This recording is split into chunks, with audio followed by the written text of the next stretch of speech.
Eu cu o sticlă, el cu o sticlă.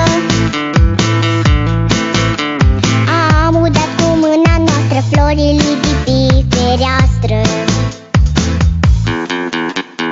Restul ce-o rămas în sticlă i-am turnat și lui pisică. Nu știu floarea ce-o se simte, dar pisica da mă cântă. Și noi cântăm cu dânsea, hopa, țânia, țânia, hopa. Toată lumea toată-i încântată de pisica talentată. Hopa, hai că-i bună, hopa, nu e o glumă, toți în casă pe costică să le mai aduc o sticlă.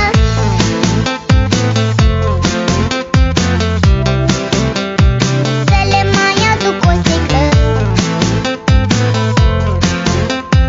Toți în casă pe costică să le mai aduc o sticlă.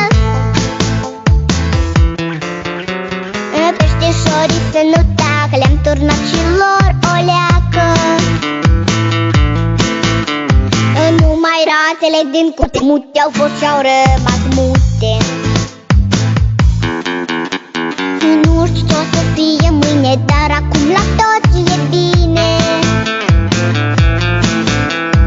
Cum se vede, măi costică, sigur n-a fost apă în sticlă. Dar ce-o fi fost acolo